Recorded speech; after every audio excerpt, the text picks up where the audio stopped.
Hello students, welcome to online class. మీరు చూస్తున్నారు Mohan master mind edutech channel. ఈరోజు ఈ సబ్సిడైరీ బుక్స్ శీర్షికలో మీరు పర్చేజ్ రిటర్న్స్ గురించి నేర్చుకోబోతున్నారు. ఇంతకుముందు పర్చేజ్ బుక్ మీద ఒక వీడియో, సేల్స్ బుక్ మీద ఒక వీడియో చేసి అప్లోడ్ చేశాను. అలాగే ఈ వీడియోలను కూడా మొదటి నుండి చివరి వరకు చూసేయండి, స్కిప్ చేయకండి. అలాగే మీకు డౌట్స్ వస్తే ఒకసారి రివైండ్ చేసి మళ్ళీ చూసుకోండి. అప్పటికి మీకు డౌట్ క్లారిఫై కాకపోతే తప్పకుండా మీరు కామెంట్ బాక్స్లో కామెంట్ పెట్టండి. కామెంట్ పెడితే దానికి నేను రెస్పాండ్ అవుతాను. ఇంకా ఆలస్యం చేయకుండా ఈ పర్చేజ్ రిటర్న్స్ బుక్ గురించి ఎక్స్ప్లెయిన్ చేస్తున్నాను. పర్చేజ్ రిటర్న్స్ బుక్ అంటే మనం పర్చేజ్ చేసిన తర్వాత గూడ్స్ ని రిటర్న్ చేస్తాం అన్నమాట. ఈ రిటర్న్స్ ని ప్రత్యేకంగా ఒక బుక్ లో రాస్తారు. అందుకే ఈ బుక్ ని పర్చేజ్ రిటర్న్స్ బుక్ అని అంటారు. జనరల్ గా గూడ్స్ కొన్న తర్వాత మనం రిటర్న్ చేయము, కానీ వెరీ ఫ్యూ సిచ్యువేషన్లోనే మనము గూడ్స్ రిటర్న్ చేస్తాం. అంటే గూడ్స్ డ్యామేజ్ అవ్వడం వల్ల కానీ, ఎక్స్పైరీ డేట్ అయిపోవడం వల్ల కానీ, లేదా వెయిట్ తక్కువ ఉండడం వల్ల కానీ, లేకపోతే క్వాలిటీ బాగుండకపోవడం వల్ల కానీ, ఇలా రకరకాల కారణాల వల్ల మనం కొన్న సరుకుని వాపస్ చేస్తాం అన్నమాట. It is a book of original entry. ఈ బుక్ని పర్చేజ్ రిటర్న్స్ బుక్ని బుక్స్ ఆఫ్ ఒరిజినల్ ఎంట్రీ అని కూడా అంటారు. Sometimes the trader can return the purchased goods to the supplier. These returns are known as purchase returns. ఇందాకే మీకు చెప్పాను కదా, అంటే ఈ బయ్యరు సరుకు కొన్న తర్వాత సరుకులో ఏదైనా లోపం ఉండడం వల్ల సప్లయర్స్ అంటే ఎవడైతే సేల్ చేశాడో వాడికి రిటర్న్ చేస్తాడు. ఈ రిటర్న్స్ని పర్చేజ్ రిటర్న్స్ అని అంటారు. These purchase returns book is also called as written outward book. దీన్ని రిటర్న్ అవుట్వర్డ్ బుక్ అని కూడా అంటారు. These transactions are recorded based on the debit note. It is a proof and evidence of these transactions. అంటే purchase returns జరిగినప్పుడు ఈ రిటర్న్స్కి ఏదో ఒక evidence, ఒక ప్రూఫ్ ఉండాలిగా. అందుకే డెబిట్ నోట్ అనే ఒక డాక్యుమెంట్ని ప్రిపేర్ చేస్తారు. ఆ డాక్యుమెంట్లో ఏంటంటే డేటు అలాగే సీరియల్ నెంబర్ అది ఉంటుంది. దాని ప్రకారం వీళ్ళు బుక్స్లో రికార్డ్ చేస్తారన్నమాట. ఈ పర్చేజ్ రిటర్న్స్ బుక్లో 5 కాలమ్స్లో ఒక కాలము డెబిట్ నోట్గా వస్తుంది. ఓకే స్టూడెంట్స్, ఒకసారి బోర్డు మీద చూడండి. ఈ ఫార్మేటు జాగ్రత్తగా గమనించినట్లయితే దీంట్లో కూడా 5 కాలమ్స్ ఉన్నాయి. Date, particulars, debit note number, LF, amount.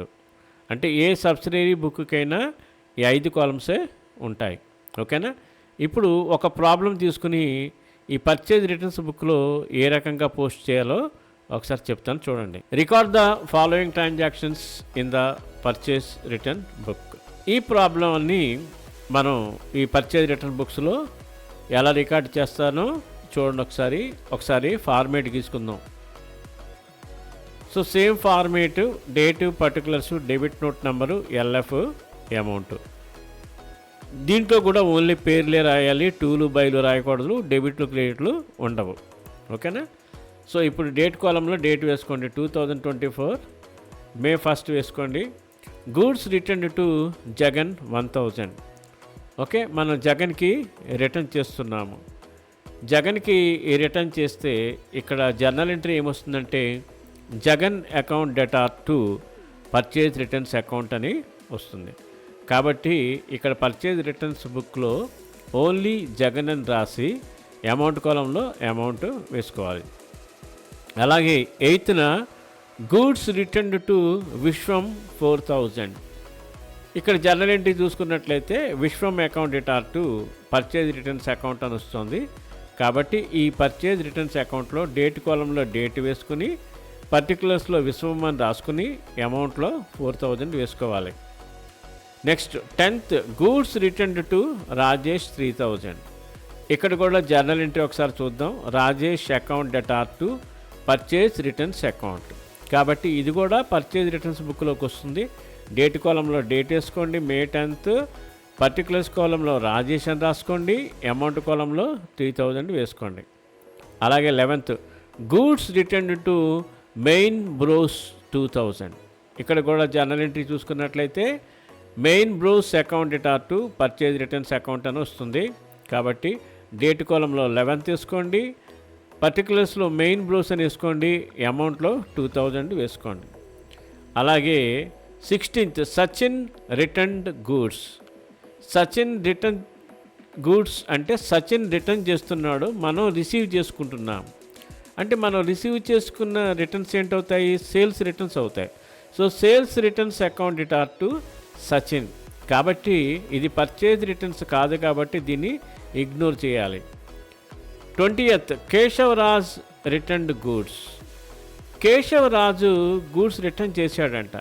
కాబట్టి ఇక్కడ జర్నల్ ఎంట్రీ ఏంటంటే sales returns account debtor to Keshavaraj అని వస్తుంది. అంటే ఇది సేల్స్ రిటర్న్స్ బుక్ యొక్క ట్రాన్సాక్షన్ కాబట్టి ఇది కూడా మనం ఇగ్నోర్ చేసేయాలి. సో ఇక్కడ 16th 20th ఈ 2 ట్రాన్సాక్షన్స్ మనం ఇగ్నోర్ చేసిన తర్వాత ఇప్పుడు టోటల్ చేసుకుంటే 10,000 వస్తుంది. సో దాని ఎదురకుండా డేట్ కాలంలో May 31st, పర్టికులర్స్ కాలంలో టోటల్ అని రాయాలి. ఇది పర్చేజ్ రిటర్న్స్ బుక్. ఈ రకంగా పర్చేజ్ రిటర్న్స్ బుక్ని మనము ఇలా చేసుకోవచ్చు. ఈ పర్చేజ్ రిటర్న్స్ని సింపుల్గా గుర్తుపెట్టుకోవాలనుకుంటే సెండింగ్ రిటర్న్స్ అని గుర్తుపెట్టుకోండి. అంటే మీరు సెండ్ చేస్తే అది పర్చేజ్ రిటర్న్స్ అవుతుంది. కాబట్టి ప్రతిదీ మీరు మీ తరపు నుంచే ఆలోచించండి. గూడ్స్ రిటర్న్ టు జగన్ అంటే జగన్కి రిటర్న్ చేశారు అని అనుకోండి. అంటే మీరే రిటర్న్ చేశారు, సెండింగ్ రిటర్న్స్ కాబట్టి పర్చేజ్ రిటర్న్స్ అయిందన్నమాట. సో ఈ ప్రాబ్లం మీకు బాగా అర్థమైందని అనుకుంటాను. అర్థమైతే మీ టెక్స్ట్ బుక్లో మరికొన్ని ప్రాబ్లమ్స్ తీసుకుని ప్రాక్టీస్ చేయండి. సో మీరు పర్ఫెక్ట్ అయిపోతారు. నెక్స్ట్ వీడియోలో మీకు సేల్స్ రిటర్న్స్ బుక్ గురించి చెప్తాను. దానికోసం మీరు వెయిట్ చేస్తారని తెలుసు. ఈలోగా మన ఛానల్కి ఇంతవరకు ఎవరైనా సబ్స్క్రైబ్ చేసుకోకపోతే వెంటనే సబ్స్క్రైబ్ చేసుకుని ఆ పక్కనుండే బెల్ బటన్ని మ్రోగించండి. నేను చేసే అప్డేట్స్ అన్నీ మీ కళ్ళ ముందు ప్రత్యక్షమవుతాయి. మళ్ళీ సేల్స్ రిటర్న్స్ బుక్లో మీ ముందుకు వస్తాను. అంతవరకు bye bye. Yours Mohan sir. Thank you very much for your cooperation.